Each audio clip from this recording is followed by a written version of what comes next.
እግዚአብሔር እኮ ፍቅር ነው። ፊት አያጠቁርብን። እግዚአብሔር እኮ ፍቅር ነው። ግንባር አይቋጥርብን። እግዚአብሔር እኮ ፍቅር ነው። ጀርባ አያዞርብን። መብራት ብናጠፋ እግዚአብሔር ያያል። መጋረጃ ብንዘጋ እግዚአብሔር ያያል። ዱባይ ሄደን ብናበረዝር እግዚአብሔር ያያል። ከዚህ በላይ ኃጢአታችን ምን እስከሚሆን ነው የምንፈልገው? የሚያሳዝነው ደግሞ በበደሎቻችን በበደለኞቹ በእኛ ላይ አለማረፉ እኮ ነው የሚያሳዝነው። በሕፃናት ላይ እጆቻቸውን በሚዘረጉ በመነኮሳት ላይ ስለኛ በሚጸልዩ ተጋዳዮች ላይ ቁጣው ሲያርፍ አሳዝን። የኛ የበደል ካልሆነ በቀር ምንድነው? የታላላቆች ግፍ እንኳን በሕፃናት ደርሶ ይሆን? በሕፃናቶቻችን ተገልጦ ይሆን? ወላጆች ሆይ የሚቦርቁ ሕፃናትን አትፈልጉ። አባቶች ሆይ የልጆቻችሁን ሳቅ አትሹ። ወንድሞቼ ሆይ የተጠበሱና ያሳደጉ ወላጆቻችሁን መካስ መጦር አትፈልጉ። ምሳ ሳትበሉ ራብ ለልጆቻችሁ የደገማችሁ እናንተ ወላጆች ሆይ ለልጆቻችሁ በጎ ዘመንን ለምድሪቱ ምረፍትን ማቆየት አትፈልጉ። የጠገበች ነፍስ የማር ወለላን ትረግጣለች፣ የተራበች ነፍስ ግን የመረረው ነገር ሁሉ ይጣፍጣታል ይላል። ነፍሳችሁ በፍቅር እግዚአብሔር ከጠበቀች ወትወታቸውን ትረግጣላችሁ፣ ማማለላቸውን ትረግጣላችሁ፣ ንዝነዛቸውን ትጸየፋላችሁ፣ ትሸሻላችሁ። ምክንያቱም ዘውትር እግዚአብሔርን በልባችሁ ላይ ተክላችኋል። በዚህ ዘመን የእግዚአብሔር የፍለጋ ድምፅ ይሰማችሁ ይሆን?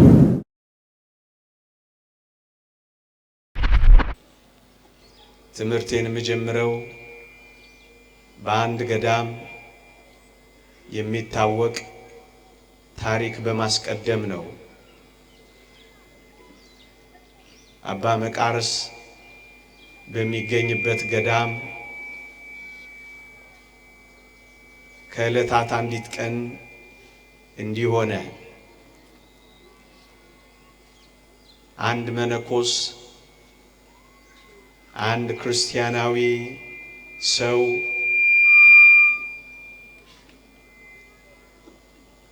በመንፈሳዊ ሕይወቱ ደከመ፣ በኃጢአትም ደጋግሞ ወደቀ። ይሄ በገዳሙ ወንድሞችም የታወቀ ሆነ። እንደውም ከዕለታት አንድ ቀን ይባስ ብሎ አንዲትን ሴት በስውርና በድብቅ ወደ ገዳሙ ይዟት ገባ። እግዚአብሔር ያሳያችሁ፣ ልዑል ያመልክታችሁ። በጣም ደፋር ሆነ። ግን ይገርማችኋል፣ እሱ በስውር አስገባኋት ቢልም የተወደዱ ወንድሞቹ አይተውት ነበረ እና ምን ሆነ መሰላችሁ? እሱ እንዳዩት አላወቀም፣ እነሱ ግን አይተውታል። ቀስ ብሎ አስገብቷታል፣ ወደ በዓቱም ወስዷታል።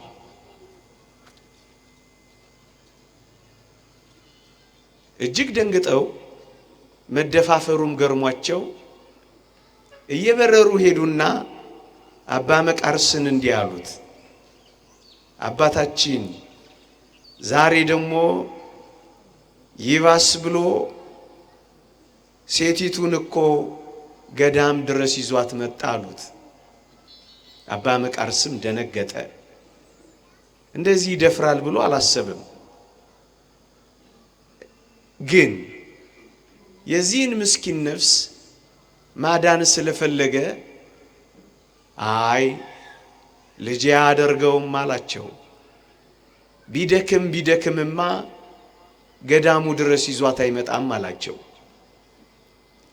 አምጥቷታል ስንልህ አሉት።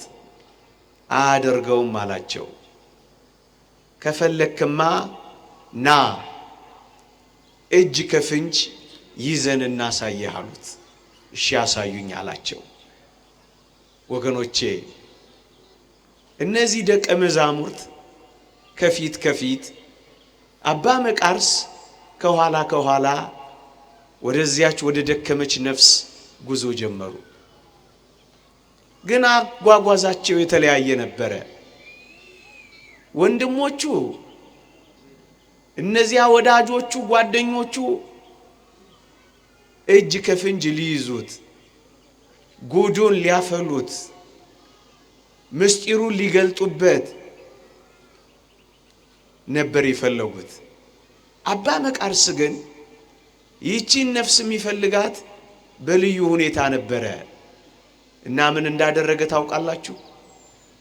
ኮቴውን እያሰማ ጓ ጓ ጓ እያደረገ ወትሮ ከሚሄድበት አረማመድ በተለየ ድምጽ እያሰማ ወደዛች ወደ ወደቀች ነፍስ ጉዞ ጀመረ። እንደውም ጮክ ብሎ ያወራ ድምጹ እንዲሰማው አደረገው።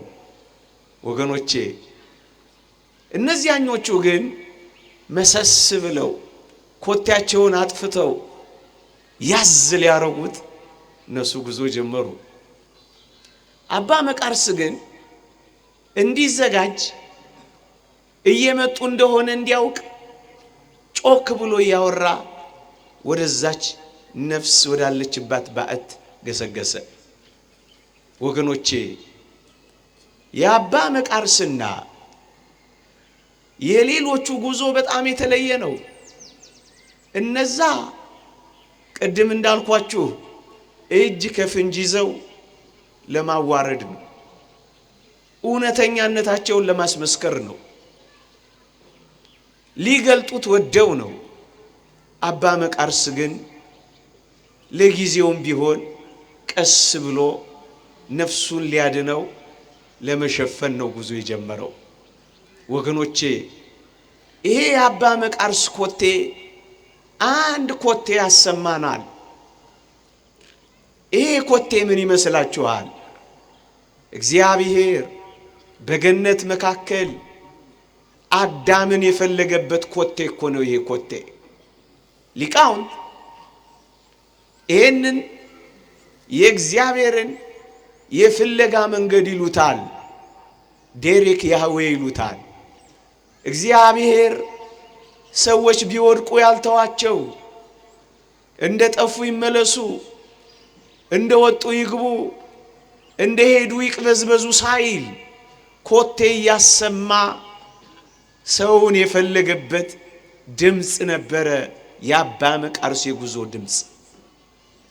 ወገኖቼ በዚህ ዘመን የእግዚአብሔር የፍለጋ ድምጽ ይሰማችሁ ይሆን? ተራሮችን እየዘለለ የሚመጣ ወደ ልባችን እየገባ የሚያንኳኳ ድምጽ ይሰማችሁ ይሆን? እጆቹን የዘረጋ የምህረት አምላክ እጅ ይታያችሁ ይሆን? እሱ ፍለጋ ነው። አሁን ይህ የእግዚአብሔር ቃል እንኳን የእግዚአብሔር ፍለጋ ነው። ይህ ጉባኤ እንኳን ወገኖቼ ኮቴ እያሰማ እንደሚመጣ በቃሉ እያንኳኳ የሚመጣ የእግዚአብሔር ድምጽ ይሰማችሁ ይሆን? አባ መቃርስ ያደረገው ይሄንን ነው። ኮቴ እያሰማ ያቺን ነፍስ ይፈልጋት ጀመረ። ወገኖቼ ስንት ሰው ፈልጋችኋል እናንተ? ስንት የወደቀ ሰው ማንሳት ችለናል እኛ ምእመናን? የጠፉትን የሚፈልግ ልብ አላችሁ ወገኖቼ? አንዳንዶችን ከሳት ነጥቆ የሚያወጣ ቁጭት አላችሁ ምእመናን? የወጡት እንዲገቡ፣ የወደቁት እንዲነሱ፣ የጠፉት እንዲመለሱ፣ የተቅበዘበዙት እንዲያርፉ። ወገኖቼ ምን ትሰራላችሁ እናንተ? ከመጣነው ይልቅ ያልመጣው ህዝብ እኮ ይበዛል። ፍለጋ የሚያስፈልገው ህዝብ ይበዛል። ያላረፈው ህዝብ ይበዛል። ሰምቶ እንዳልሰማ የሆነ ህዝብ ይበዛል። ወገኖቼ ይሄንን ህዝብ በምን አይነት ድምጽ ይሆን የምንፈልገው ገና? አዎ ጫት ቤቶቹ ገና ክፍት ናቸው። ሺሻ ቤቶቹ ገና ክፍት ናቸው። ወገኖቼ የዳንስ ቤቶቹ ገና ክፍት ናቸው፣ እኛን ይጠብቃሉ። ማን ነው የሚነግራቸው? ማን ነው ከወደቁበት የሚያነሳቸው? ማን ነው ተስፋ የሚሰጣቸው? ወገኖቼ በዚህች ዓለም ውድድር ተስፋ ቆርጠው ሲባጎ ይዘው በቃ እንሂድ ብለው ስንቶች ተስፋ ቆርጠዋል መሰላችሁ? ማን ነው የሚፈልጋቸው? የሚፈልግ ልብ አላችሁ?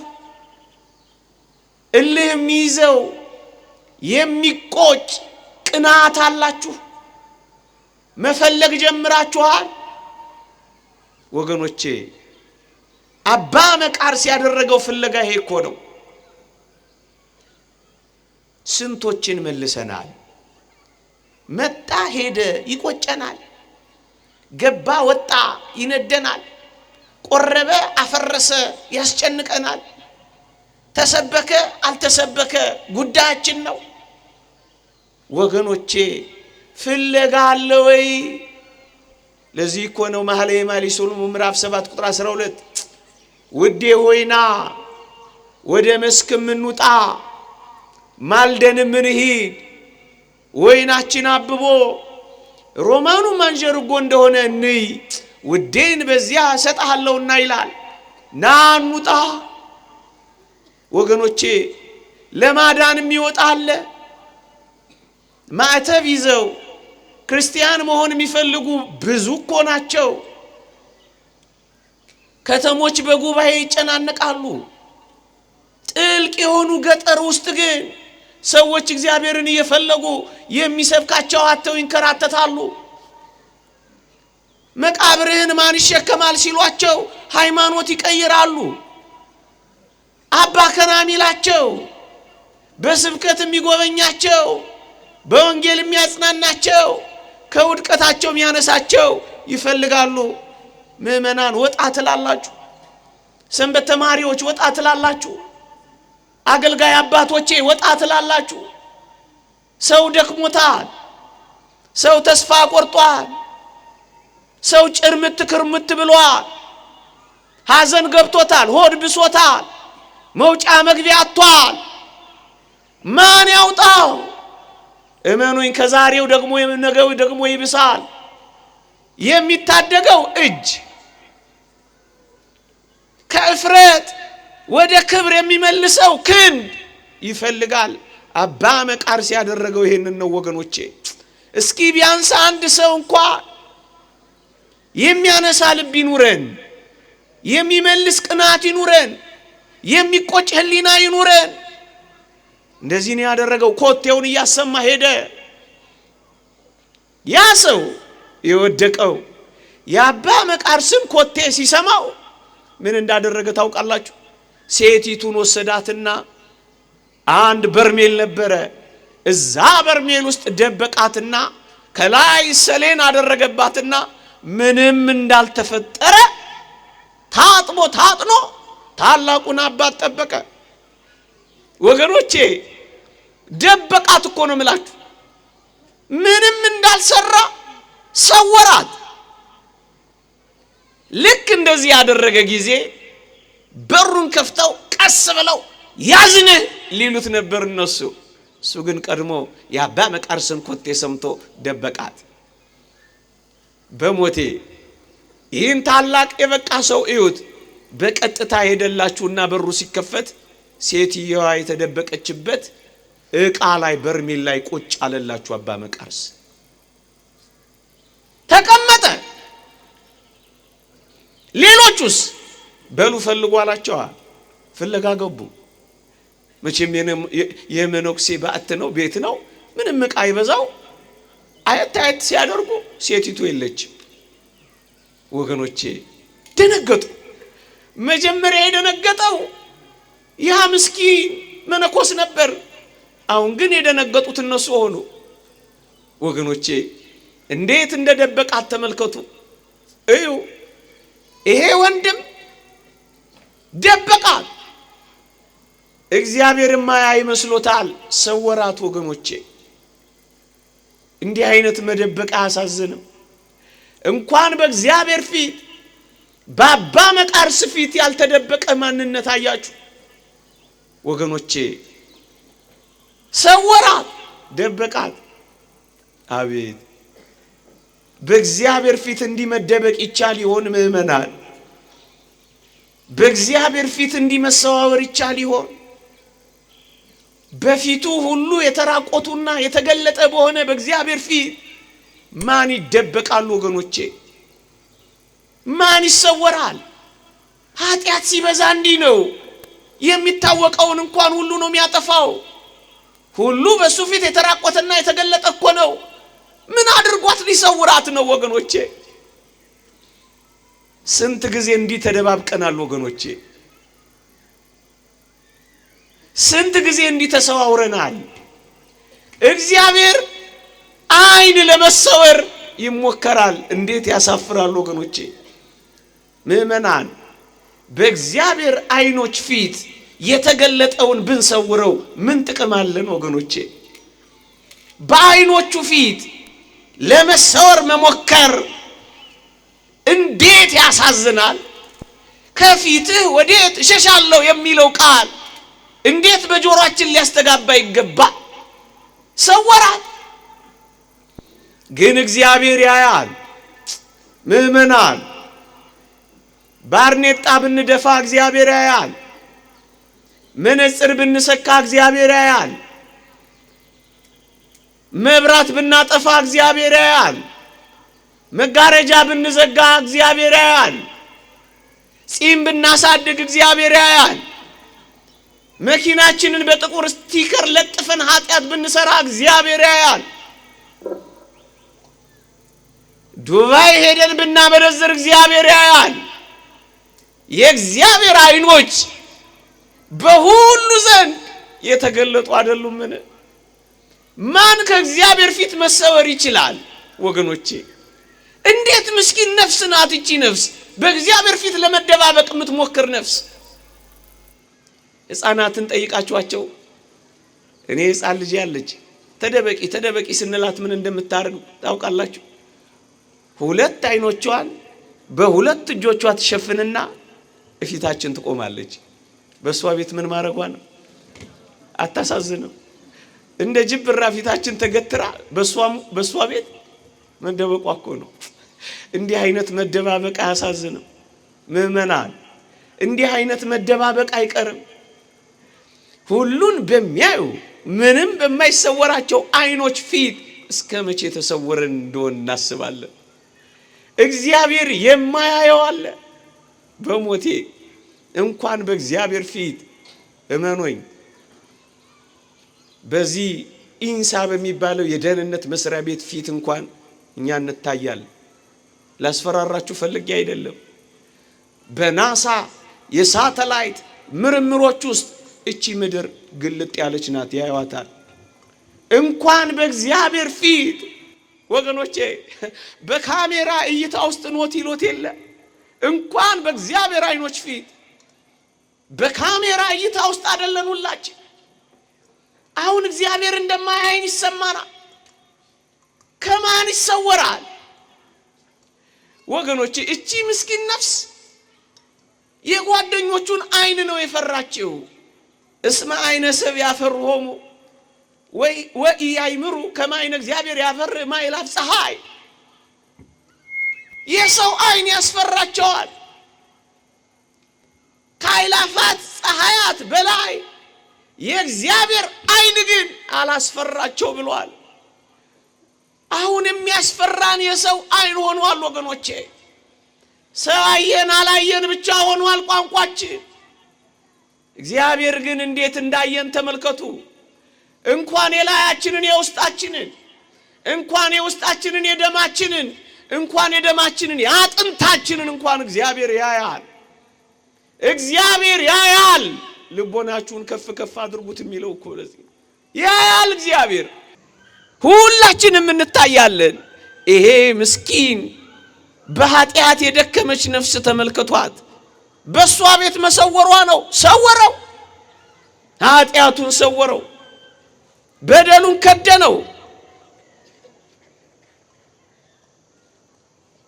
እዚሽ ጋር ላቁማችሁና አንድ ሌላ ታሪክ ልጨምርላችሁ። በአንድ ገዳም የምትኖር ቀጥለዋለሁ ታሪኩን። በአንድ ገዳም የምትኖር አንዲት ምስኪን ሴት ነበረች። ደከመች፣ በኃጢአትም ተዳደፈች። ብር ብላ ከገዳሙ ወጣ በአንድ ሰዋራ ስፍራ ሰውነቷን በመቸርቸር መኖር ጀመረች። ከለታት አንድ ቀን አንድ ብርቱ ዛ ገዳም የሚኖር ተጋዳይ መውደቋን ሰማ፣ ዜናዋን ሰማ። እቺን ሴትማ ካላዳንኳ አለላችሁና እሷ ወዳለችበት መንደር ገሰገሰ። አንድ አባ መቃርስ እሱ። ከዚያስ ምን ሆነ መሰላችሁ? ልክ ሄዶ እሱ አመሻሹ ላይ በር ሲያንኳኳ በር ስትከፍት ሰቅ የታጠቀ የተጋድሎ ልብስ የለበሰ አንድ መናኝ ፊቷ ቆሟል። በጣም ትደነግጥና ሳብ አድርጋ ታስገባዋለች። ከዚያ ምን አለችው መሰላችሁ? አባቴ ሆይ አቤት። ማንም አላየህም? እሺ እሺ። አባቴ ሆይ አይዞ። ማንም ሰው አልሰማህም? እሺ እሺ። አባቴ ሆይ አይዞ። ሰው የማይሰማበት ኮቴያችን እንኳን የማይሰማበት ወደ ውስጠኛው ክፍል ሄደን የፈለከውን ትፈጽማለህ። እሺ እሺ። በቃ እሺ አላት። ከዛ እየጎተተችው መብራቱን አጥፍታ ይዛው ገባች። ከዚያስ አይዞ ምንም ሰው የለም፣ ሰው አያይህም። እሺ አለችው። እሺ አላት። በመጨረሻ ግን አንድ ቃል አሰማት። ምን አላት? ልጄ ሆይ አቤት። እኔ የምፈልገው እዚህ ቤት ሰው የሌለበት ክፍል አይደለም የምፈልገው። እና ምን ፈለክ? እግዚአብሔር የሌለበት ክፍል ነው የምፈልገው አላት። ወገኖቼ ያን ጊዜ እንደዚህ ሲላት ልቧ ተሰነጠቀ፣ ሰውነቷም ቀለጠ። ለካ እውነት ነው። ሰው የሌለበት ሩም ሊኖር ይችላል፣ እግዚአብሔር የሌለበት ግን ሩም የለም። ወገኖቼ ሰው ላያችሁ ይችላል፣ ልዑል እግዚአብሔር ግን አይኖቹ እኛ ላይ ነው። ወገኖቼ ስንት ጊዜ ሰው አለ የለም ብለን ስንት ጉድ ፈጸምን። ወገኖቼ በእግዚአብሔር ፊት እኮ ሁሉም ታይቷል። እግዚአብሔር የሌለበት ሩም ያለ ይመስላችኋል? እግዚአብሔር የማያውቀው ጉድ ያለ ይመስላችኋል? እግዚአብሔር ያላየው ነውር ያለ ይመስላችኋል? ደነገጠች፣ ስቅስቅ ብላ አለቀሰች። እንባዋ እግሩን አራሰው፣ ይዟት ወደ ገዳሙ መለሳት።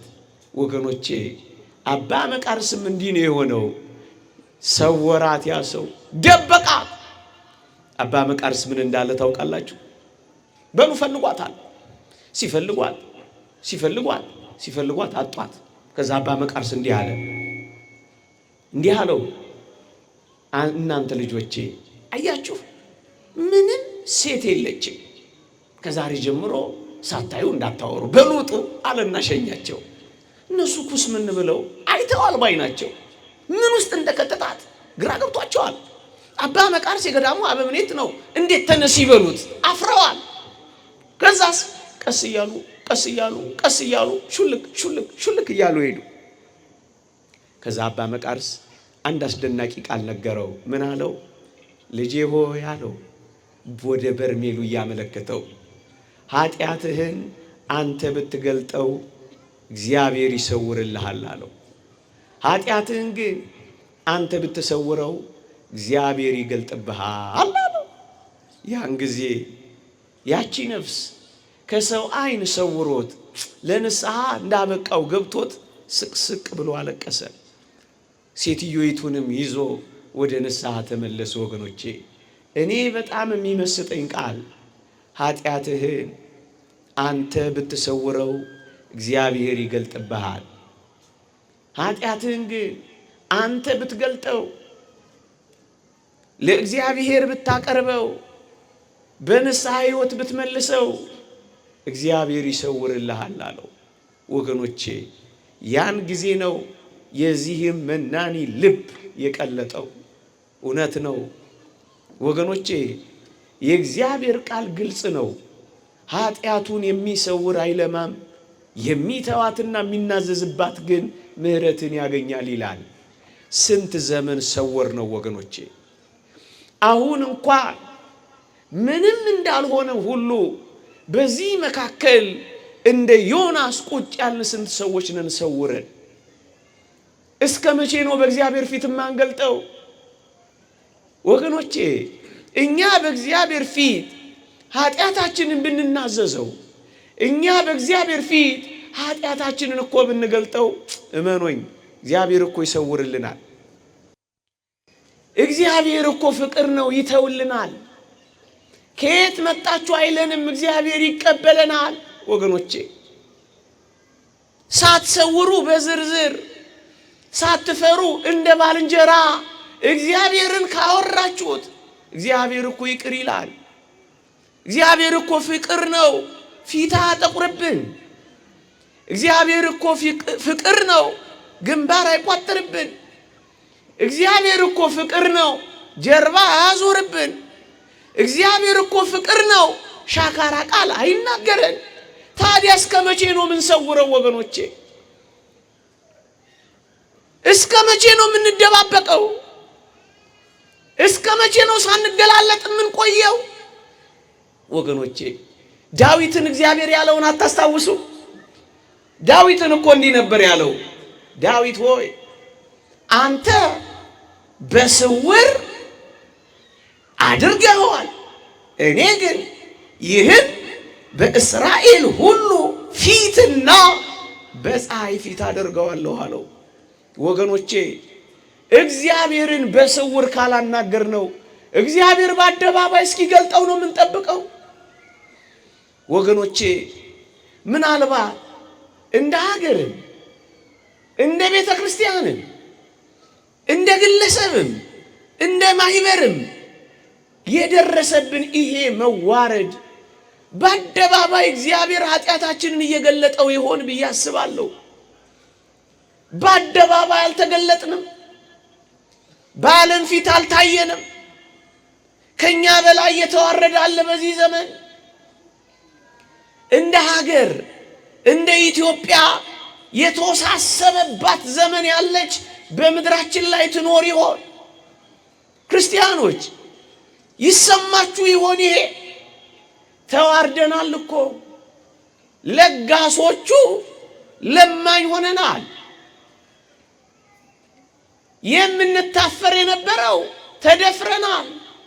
ቅዱስ አባታችን ባለፈው ሰሞን እኮ እንዳሉት ነው፣ ሽበታችን አልታፈረም ክህነታችንም አልተከበረም አሉ። ተናግረን እኮ መደመጥ አቃተን፣ ሸምግለን ማስታረቅ አቃተን፣ ግርማ ሞገሳችን ተገፈፈ። ወገኖቼ በደላችን በአደባባይ ተገልጦ ይሆን? እንደ ሀገርም ሳንዋረድ እንቀራለን። ምናልባት በሀገር ውስጥ መፈናቀል፣ በእርስ በርስ የወንድማማቾች መገዳደል እንደኛ በአደባባይ የሞላብን ይኖር ይሆን ምድር ላይ? እንጃ። ምድር ደም ባመጣው በደል በግፍ ተሞልታለችና ሰንሰለትን ስራ ይላል እግዚአብሔር ቃል። በደም የተሞላች ሀገር ሰንሰለታችን ተገልጦ ይሆን? አደባባይ አልወጣንም፣ የዓለም ዜና አልሆንም። የአንዳንዶች መሳቂያ የሌሎችን ማላገጫ ሳንሆን እንቀራለን። ወገኖቼ የምር አስቡት እስኪ፣ ይሄ ሁሉ መገለባበጥ ከምንድን ነው እንዴ? የኔና የእናንተ ወንድሞች አይደሉ እንዴ ባህር የሚበላቸው ያሉት? ከኛ ጋር እኮ መኖር አቅቷቸው አይደል እንዴ መውጣት የሚፈልገው ሰው የበዛው? የሳውዲ ደንበሮች ይመስክሩዋ። ስንቶችን አጣን፣ ስንቶችን ቀበርን። ገና ደግሞ ለመቅበር የተዘጋጀን እንመስላለን እንዴ? ተገልጠናል፣ በአደባባይም ተዋርደናል። በእኔ እይታ ነው ወገኖቼ። ምን ሆነን ነው በፀሐይ ፊት እግዚአብሔር እያዋረደን ይሆን ወይ ብለን ወደ ልባችን እንመለስ ይሆን? ተገልጦብን ይሆን? ጽዋችን ሞልቶ ይሆን? አስባችሁ ታውቃላችሁ ወገኖቼ? የታላላቆች ግፍ እንኳን ለሕፃናት ደርሶ ይሆን? በሕፃናቶቻችን ተገልጦ ይሆን? ወላጆች ሆይ የሚቦርቁ ሕፃናትን አትፈልጉም። አባቶች ሆይ የልጆቻችሁን ሳቅ አትሹም? ወንድሞቼ ሆይ የተጠበሱና ያሳደጉ ወላጆቻችሁን መካስ መጦር አትፈልጉም? ምሳ ሳትበሉ ራት ለልጆቻችሁ የደገማችሁ እናንተ ወላጆች ሆይ ለልጆቻችሁ በጎ ዘመንን ለምድሪቷ ምረፍትን ማቆየት አትፈልጉ? ከዚህ በላይ ኃጢአታችን ምን እስከሚሆን ነው የምንፈልገው? ገልጦት ይሆን እግዚአብሔር? የሚያሳዝነው ደግሞ በበደሎቻችን በበደለኞቹ በእኛ ላይ አለማረፉ እኮ ነው የሚያሳዝነው። በሕፃናት ላይ እጆቻቸውን በሚዘረጉ በመነኮሳት ላይ ስለኛ በሚጸልዩ ተጋዳዮች ላይ ቁጣው ሲያርፍ አሳዝን። የኛ የበደል ካልሆነ በቀር ምንድን ነው? ወገኖቼ እኛ በስውር እያደረግነው እግዚአብሔር እየገለጠብን ይሆን? የኛ ድካምና የኛ ጉርለት እንዴት እንደሚገለጥ እስኪ አስቡት እንዴ! ከዚህ በላይ መገላለጥ አለ? የኛ የክርስቲያኖች እንኳን አልተገለጠም። የቤተ ክርስቲያን እንኳን አልተገለጠም። ከዛሬ ዓመት ጀምሮ ውስጣችን አልተቃጠለም። ህሊናችን እየደማ አልኖረም። ነገን በስጋት መመልከት አልጀመርንም። ከባድ ተጋድሎ ውስጥ አልገባንም። አፋችንን ሞልተን መናገር እስኪያቅተን ድረስ አላፈርንም። ምንድነው እንዲህ የተገላለጠው ወገኖቼ? ምንድነው ገልጦብን ይሆን እግዚአብሔር? እኛ መግለጥ አቅቶን እሱ ገልጦት ይሆን? እኛ ሰውረነው እሱ ፀሐይ ላይ አስጥቶብን ይሆን? ወገኖቼ እስኪ አንዳንድ ሐሳብ ላቅርብላችሁ። እመኑኝ እኛ ዛሬ እኛ አሁን ኃጢአታችንን በእግዚአብሔር ፊት በንስሐ መግለጥ ካቃተን እንዳትረሱ፣ እግዚአብሔር እኮ በዕለተ ምጽአት በአደባባይ ይገልጠዋል። ወገኖቼ አሁን በአንድ ካህን ፊት ማፈር፣ አሁን በአንድ ካህን ፊት መዘርዘር አይደል ያቃተን? በዕለተ ምጽአት እኮ በመጨረሻው ቀን እኮ እግዚአብሔር በአደባባይ ይገልጠዋል። እሷ ቀን ትሻላለች። እንዳንተ ድካም በሚሰማው በወንድምህ በካህኑ ፊት ብትገልጠው አይሻልም? በኃያሉ በእግዚአብሔር ፊት ሲገለጥ ምን ውስጥ ነው የምንገባው? ወገኖቼ የአባ ፊት እሳት እኮ ነው ይገርፈኛል ትሉ ይሆን? አንድ ነገር ልንገራችሁ። የአባ ፊት በሚባላው እሳት በሆነው በእግዚአብሔር ፊት እንዴት ልንሆን ነው?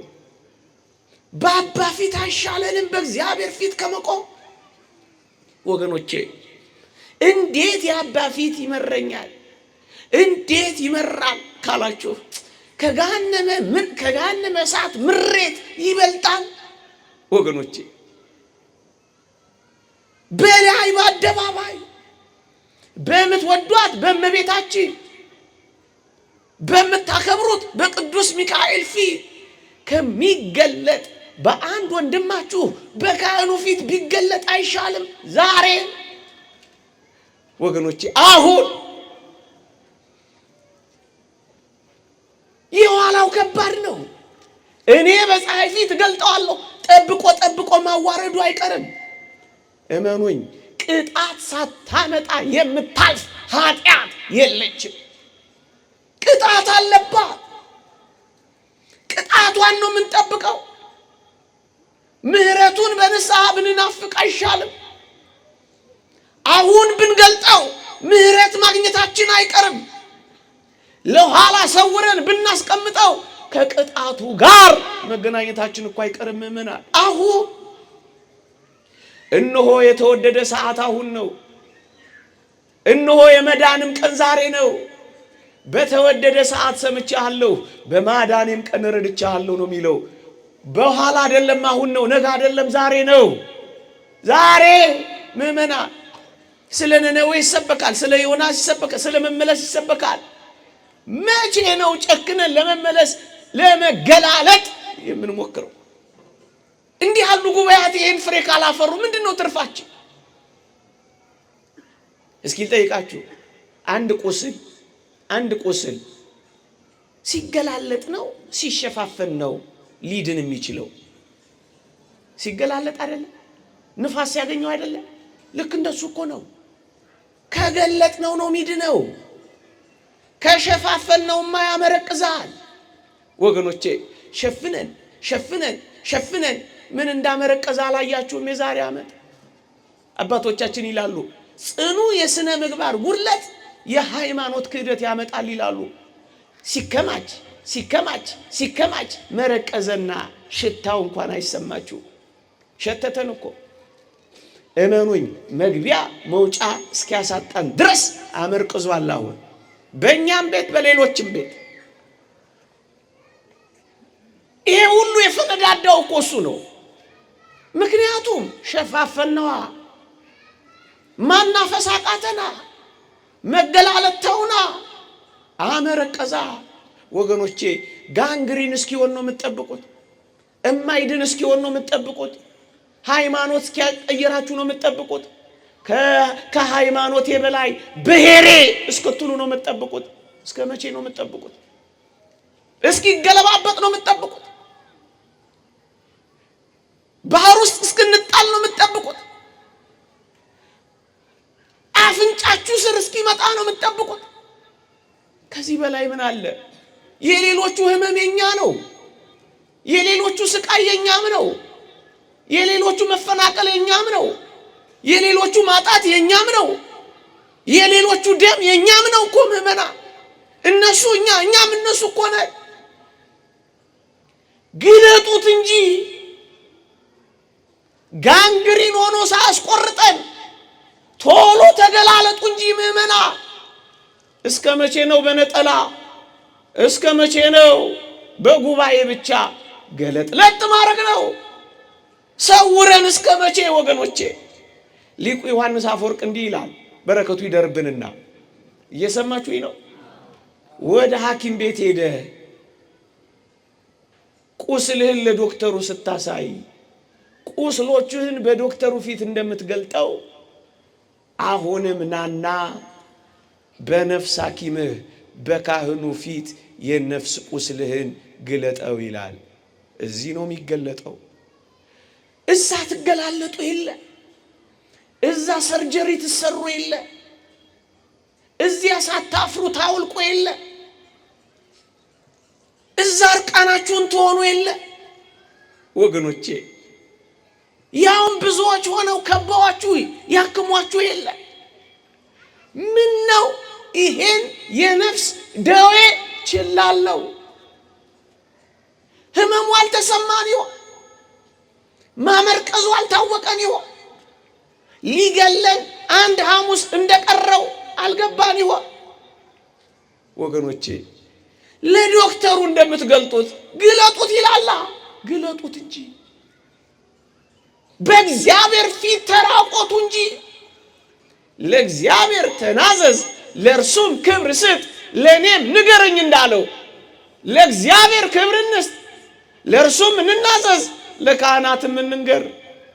አየኋቸው፣ ተመኘኋቸው፣ ወሰድኳቸው፣ ቀበርኳቸው እንዳለ ከዓይን አምሮት ከልብ ምኞት በውጤቱ ጭምር ዛሬ ነው እንጂ የሚያስፈልገው ወገኖቼ። ዛሬ በክፋት ዓለም በክፋት እየባሰ መምጣቱ አይቀሬ ነው። ዛሬ ግን መዳኛችን ለኛ ለክርስቲያኖች ይህች ዕለት ናት። እስኪ ጥያቄ ልጠይቃችሁ። ካሚሎስ የተባለ ሊቅ ነው ይሄን ያለው፣ እኔ አይደለሁም። በሲኦል ያሉ ዘመዶቻችን፣ በሲኦል ያሉ ወገኖቻችን 30 ደቂቃ ብቻ ምድር ላይ እንዲኖሩ ቢያደርግ እግዚአብሔር ምን የሚያደርጉ ይመስሏችኋል? አልገባችሁም ጥያቄው? በሲኦል ያሉ ዘመዶቻችን ወገኖቻችን የ30 ደቂቃ ምድር ላይ እንዲኖሩ እግዚአብሔር እድል ቢሰጣቸው ምን የሚያደርጉ ይመስሏችኋል? እቁብ ይገባሉ? ምን አላችሁኝ?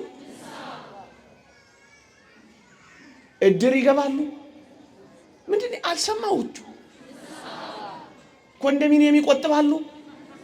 ምን ያላችሁኝ? 30 ደቂቃ ብቻ ካላቸው አንድ ነገር ነው የሚያደርጉት። ምንድን ያለ ምን የሚያደርጉት? ንስሐ ነው የሚገቡት። ይሄ በሉቃስ ወንጌል ምዕራፍ 16 ታውቋል። ወደዚህ ስቃይ ስፍራ እንዳይመጡ ይመስክርላቸው ይላል። አንድ ነገር ብቻ ነው የሚያደርጉት። ምን? ንስሐ ብቻ ነው። 30 ደቂቃ ቢኖራቸው እሱን ማየት ነው የምንፈልገው። 30 ዓመት የኖር 60 ዓመት የደፈንን 30 ቀን የተሰጠን ወገኖቼ ልንሸቅልበት አይደለም። በዋናነት የእግዚአብሔር ቸርነት ወደ ንስሐ እንዲመራ ሳታውቅ የመቻሉንና የትዕግስቱን ባለጠግነት እስከ መቼ ትንቃለህ ነው የሚለው። እስከ መቼ ንቀት አልበዛም? ፀሐይ የሚወጣው ጨረቃ በሰማይ የሚሰለጥነው ከዋክብት በሰማያት የሚፈነጥቁት ወገኖቼ ልጆች እንድናሳድግበት አይደለም። በዋናነት ንግድ እንድንነግድበት አይደለም። ንስሐ እንድንገባበት ብቻ። ቀን የሚጨመረው ነገ ከተጨመረልህ ወንድሜ ሆይ እመነኝ፣ እግዚአብሔር አንተ ፈልጎ ነው። እግዚአብሔር አንተ ፈልጎ ነው ቀን የጨመረው። አሁን ይሄ ጉባኤ የእግዚአብሔር የፍለጋ ድምፅ ስለሆነ ነው እንድንገላለጥ ቤተክርስቲያን የምታውጀው። ቤተክርስቲያን ሆስፒታል ናት። ሐኪሙ ካህንህ ነው።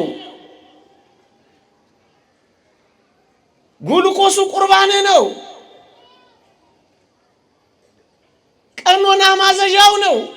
መድኃኒቱ እኮ ንስሐ ነው። በቃ ወገኖቼ አሁን እንገላለጥ እንጂ ቆይ አንድ ሁለት ሐሳብ አንድ ሁለት ጥያቄዎች ጠይቃችሁ እሾ ሲወጋችሁ ቶሎ ታወጡታላችሁ ወይስ አይ ቆይ ትንሽ ቆይ መዝምዘኝ ብላችሁ ለእሾኩ እድል ትሰጡታላችሁ? ተደራጅተን አይደል እንዴ የምናወጣው? ያው በአንድ ሰው ብቻ መቼ እናወጣለን? አቤት ፍጥነታችን! የኃጢአት እሾ ተተክሎ ስንት ዘመን ሆነ፣ ገና አልገባንም። ምንም እንዳልሰራ ሰው ተሸፋፍነን ቁጭ ነው። ቶሎ ትነቅሉት የለ ሳንዘገይ እኮ ነው ንስሐ። ቆይ እንደው መንገድ ላይ የሄድን ትንኝ ቢገባብን አይናችን ውስጥ ቆይ ትንሽ ትንሸራሸር ቆይ ይለፍላት ትላላችሁ እንዴ? መንገድ ላይ የማታውቁትን ሰው ሁሉ አስቆማችሁ አይደል እንዴ አይናችሁን ስትጠነቁሉ የምታመሹ? እውነት አሰብ ከትንኝ በላይ ህይወታችን ውስጥ መጫወቻ እያደረገን ምንም አልመስላችሁ እኮ ብሎናልኛ። ምንም አልተሰማን። ምንም ምእመናን ዛሬ ልንገላለጥ ነው የሚያስፈልገው። ልንገልጠው ነው የሚያስፈልገው። ሰውረን ልንኖር አንችልም።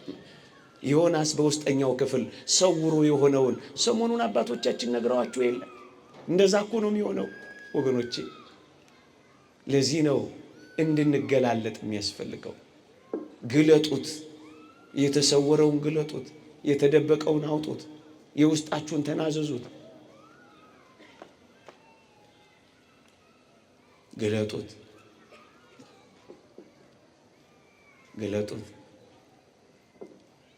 ዋናው ትኩረታችን ለዚህ አልሆነም። እሱ ነው አሁን የሚያስቸግረን ወገኖቼ። ብዙዎቻችን ከእግዚአብሔር ጋር መታረቅና በንስሐ ሕይወት መኖር እምብዛም ትኩረት ሳንሰጠው ከርመናል። ዋናው ጉዳይ ግን ይሄ ነው። ለዚህ ነው የእግዚአብሔር ቃል ዋናውን ስለምትተዉ ወዮላችሁ የሚለን። ለዚህ ነው ዋናውን ትተነዋል። ዋናው እኮ ይሄ ነው። ጉባኤያትም የዚህ መግፌና ወደዛ ነው የሚያደርሱ። ውጤታቸው እሱ እንዲሆን ነው የሚያመጡን ወገኖቼ። አንዳንድ ጊዜ እናቶቻችን የዋሃን ስላልተማሩም ይሆናል። ሁሉ ጊዜ አባቶችን እንደው በዋቃዬ ውስጥ አይጥ ገባ ኑር ጭልኝ እያሉ አንዳንዴ ሲያስረጩ እንሰማለን። እኔ ግን እላችኋለሁ በዋቃው ውስጥ ከገባው አይጥ በላይ እኛ ውስጥ የገባው አይጥ አይበልጥም። በዋቃውማ ምን አረገ? ሰብሰብ ብለን እናጥበዋለን ወገኖቼ። መረጨት ያለብን፣ መንበርከክ ያለብን፣ ማልቀስ ያለብን፣ መመለስ ያለብንማ እኛ ነን ወገኖቼ። የሰበካ ጉባኤ በተለይ ካህኑን የምንይዘው ለፎርማሊቲ እኮ አይደለም። የሰበካ ጉባኤ ደብተር ላይ መመዝገባችን እሰየው፣ ግን ከሰበካ ጉባኤ ደብተር በላይ የሰማይ መዝገብ ላይ ካልተመዘገብን ምን ነው? ወገኖቼ የሰበካ ጉባኤ ዕዳችሁን መክፈላችሁ እሰየው። አባታችሁ ከዕዳ እንዲያሰርዝላችሁ መጠየቃችሁ እሰየው። ግን ኃጢአታችሁን ካልደመሰሰላችሁ ምን ነው? ወገኖቼ ካህኑ ለኔና ለእናንተ እኮ የሚያስፈልገው ስንሞት እንዲገንዘን እኮ አይደለም፣ በቁም እንዲያናዝዘን እኮ ነው። ታዲያ ካህኑን ዛሬ ካልፈለግነው መቼ ልንፈልገው ነው? ስንሞት መስቀል ይዞ መቃብር አስቆፍሮ እንዲከተን ብቻ እኮ አይደለም፣ በቁማችን በውስጣችን ያስቀመጥነውን በደል ቆፍሮ እንዲያወጣልን እድል እንስጠው እንጂ። ለዚህ እኮ ነው ወደዚህ የመጣ ነው ወገኖቼ። ለዚህ ነው እኛ የተሰበሰብነው፣ እንድንገልጠው ነው። አንድ ሁለት ነገሮችን ተናግሬ ላብቃ። አባቶቻችን ስላሉ ብዙ ሰዓት መውሰድ አልፈለኩም ወገኖቼ። ስንገላልጠው ኃጢአታችንን በአባቶቻችን ፊት ስናራቁት በእግዚአብሔር ፊት ስንገለጥ አንዳንዴ ምእመናን እንዳትሳሳቱ እንደ ማሳሰቢያ እቺን ነጥብ ጠቁሜ ያበቃለሁ። እስኪ ልጠይቃችሁ፣ ሆስፒታል ሄዳችሁ ሐኪም ቤት ሄዳችሁ ልትታከሙ ገስግሳችሁ ቁስላችሁን ለሐኪሙ ስታሳዩት ለመታከም ስትሄዱ ምእመናን ሐኪማችሁ ወይም ዶክተራችሁ ምን አይነት በሽታ እንዳለበት ጠይቃችሁ ነው እንደምትታከሙት? የሰማችሁኝ ነው? የሚያክማችሁ ሐኪም ምን በሽታ እንዳለበት ጠይቃችሁ ነው እንደምትታከሙት? ምን አይነት ቁስል እንዳለበት ቼክ ታደርጋላችሁ እንዴ? ታደርጉ? የእናንተ የሕክምና ካርድ እንጂ የሚወጣው የሐኪሙ የሕክምና ካርድ እኮ አይወጣም። እውነት አሰብ እናንተ እንጂ የምትገላለጡት ሐኪሙ አይደለም የሚገላለጠው። እውነት አሰብ እርግጠኛ ነኝ የሐኪማችሁን ቁስል አትጠይቁ። ሐኪማችሁ ምን አይነት በሽታ እንዳለበት አትመረምሩ። እናንተ ትመረመራላችሁ እንጂ ሐኪማችሁን ስትመረምሩ አትሉም። እውነት አሰብ ወገኖቼ፣ እዚህም ቤት ልትገለጡ ልትመረመሩ በንስሐ ስትመጡ አደራችሁን የመምህረ ንስሐችሁን ወይም የሐኪማችሁን ሕይወት እንዳትመረምሩ። እደግመዋለሁ፣ እናንተ እንጂ በንስሐ የምትገለጡት መምህረ ንስሐችሁን ልትመረምሩ እንዳትዘጋጁ። የዛኛውን ሐኪማችሁን ምን በሽታ እንዳለበት ጠይቃችሁ ሳይሆን እንዲሁ እንደምትታከሙ እዚህም ቤት ስትመጡ ወገኖቼ ለመገለጥ ንስሐ ለመግባት ለመመርመር ስትመጡ ካህኑ ምን አይነት ድካም እንዳለበት ለማወቅ ጉጉ አትሁኑ። እደግመዋለሁ፣ ለማወቅ አትጓጉ። እኛ በጎች ነን፣ ስለ እረኞቹ ለማወቅ ጉጉ አንሁን። ስለሚያስተምሯችሁ ቃላት እንጂ ስለ ሕይወቱ በጥብቅ አትመርምሩ አደራችሁ። ምክንያቱም እዛ ስትሄዱ እናንተ እንጂ ሐኪሙ እንደማይገለጥ እዚህም ስትመጡ አደራችሁን ስለ ሐኪሞቹ እንዳትገላልጡ። አንዳንዶች እየቸገረን ያለው ይሄ ነው። ማጋር ንስሐ ገባለሁ እንዴት እነገሌ አደራችሁን ምእመናን በራሳችሁ ጉዳይ ላይ ብቻ ተኩሩ። የእግዚአብሔር ቃል እንደሚል በራሳችን ጉዳይ ላይ ብቻ እናተኩር። ወገኖቼ እንዳትረሱ፣ ዲያብሎስ ከኔና ከናንተ ይልቅ ካህኑ ላይ ነው የሚያተኩረው።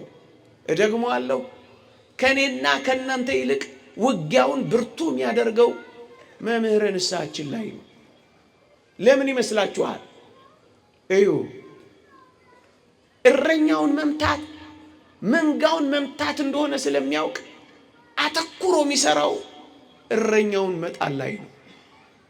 እናንተ ታዲያ ከዲያብሎስ ጋር ተጨማሪ ሆናችሁ እረኛችሁን ማማት አለባችሁ። እረኛችሁ ላይ ብዙ ነገር ስታወሩ መቆየት አለባችሁ።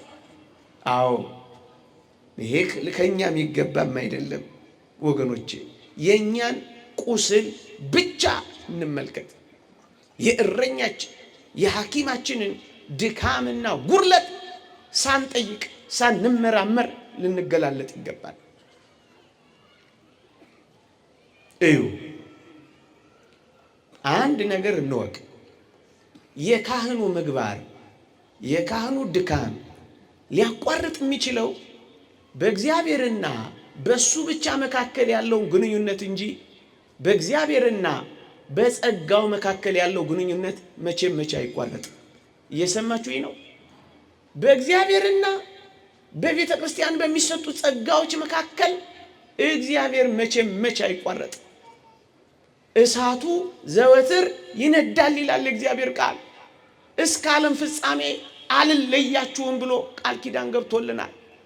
ወገኖቼ ኢየሱስ ክርስቶስን ስሙ ይክበርና ከፍ ከፍ ይበልና የሚያረክሰው ይሁዳ እንደሌለው ሁሉ እድፈት፣ ነውር፣ የፊት መጨማደድ የሌለባትን እቺን ቤተ ክርስቲያን ወገኖቼ የሚያረክሳት አገልጋይ የለም።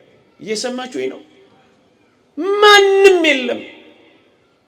እስከ ዕለተ ምጽአት እቺው ቤተ ክርስቲያን አንዲት ናት። አንዳንዶች በዚህ ዘመን የካህናትን ትንሽ ነገር ይዘው ቤተ ክርስቲያኒቱ እንዲሆናለች ሲሉ ትሰሟቸዋላችሁ። ስተት ነው ወገኖቼ። እስመ ካህን ሕጹጸ ምግባር ከመማቶት ዘሰሙቱ ይላል። የምግባር ጉድለት ያለበት ካህን እንደሚነድ ሰም ነው፣ እንደሚነድ መብራት ነው ይላል። እሱ ይቀልጣል፣ መብራት መስጠቱ ግን አይቋረጥም ይላል ፍትሐ ነገሥታችን። እዘኑለት፣ አልቅሱለት፣ ደረታችሁን ድቁለት ከቻላችሁ። ወንድማችሁ እኮ ነው። ምእመናን የክርስቶስን ወንጌል አላነበባችሁምን? በወንድም ላይ የማይፈረድ ከሆነ በካህን ላይ እንዴት ይፈረዳል? የወንድምን ድካምና ቁስል የሚሸፈን ከሆነ የካህን ድካም እንዴት ይገለጣል? ፍቅር የኃጢአትን ብዛት የሚሸፍን ከሆነ እስከ መቼ እየተገላለጥን? ይኸው ፌስቡኩን ይዩት፣ ይኸው ማህበራዊ ድረገጹን ተመልከቱት። ነውር በመገላለጥ እኮ ባጀን አረጀን። መቃሪዎስን አስቡት። ድካም ነው የሚሸፍነው ፍቅር። እንደሱ ነው የሚያደርገው። በየትኛውም ድካም ውስጥ እንኳን ቢገኝ መንፈሳውያን የሆናችሁ እናንተ እንዲህ ያለውን ሰው በየዋህነት አቅኑት ነው የሚለው ቅዱስ ጳውሎስ። ማቅናት ነው ስራችን፣ ማቅናት ነው ስራችን።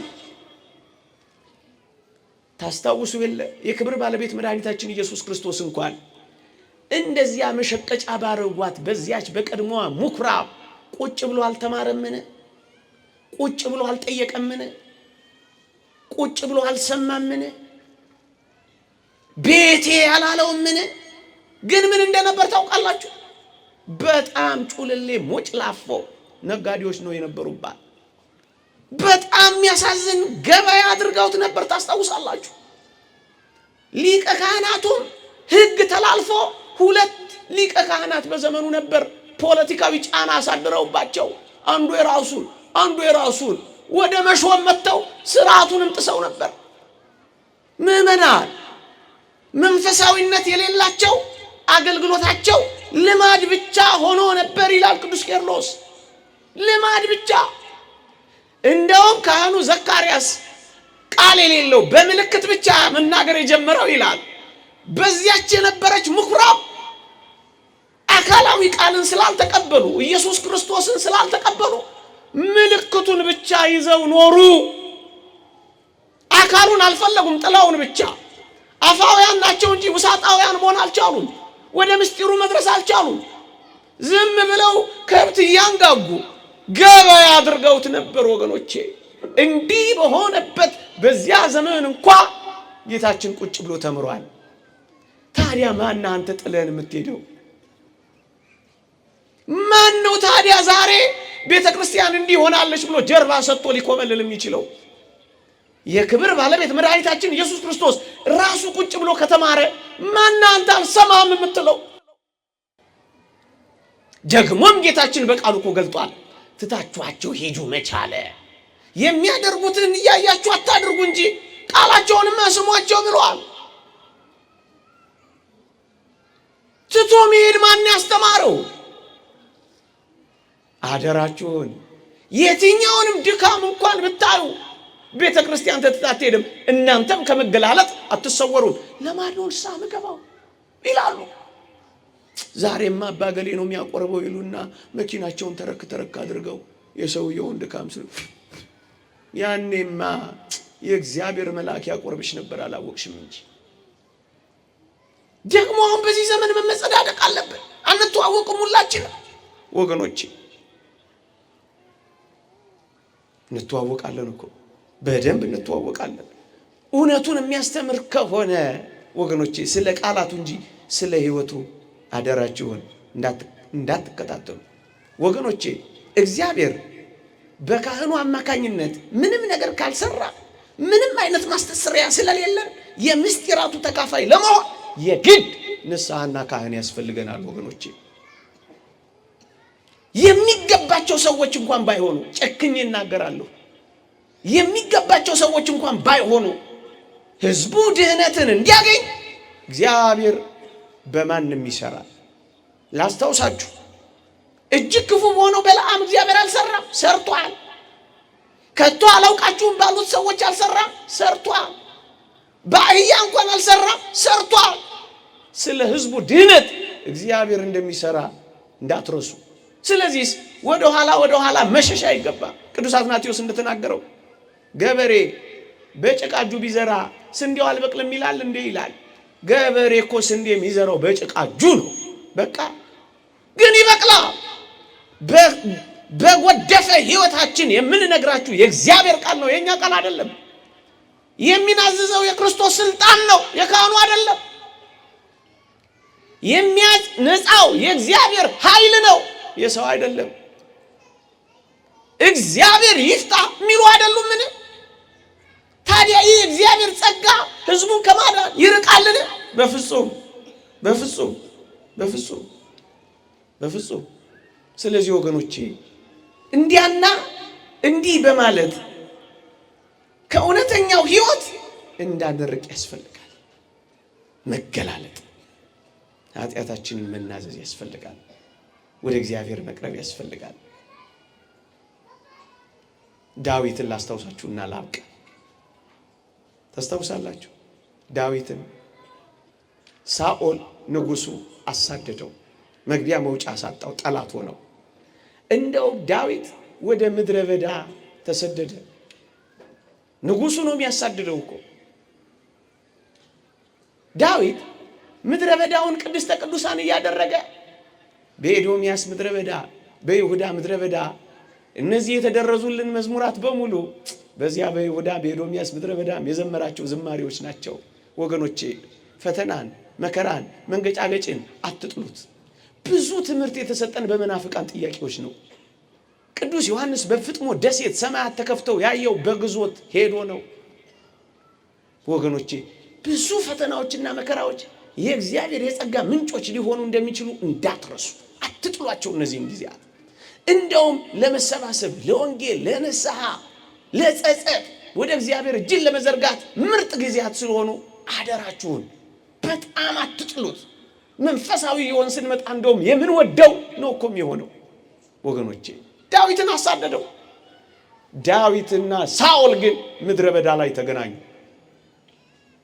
ጋሻ ጃግሬዎቹ መጡና የዳዊት ሳኦል እኮ ይኸውልህ አንተን ጠላት ሆኗል፣ እያሳደደህ ነው፣ ሊገልህ፣ ግደለው ይሉት ጀመረ።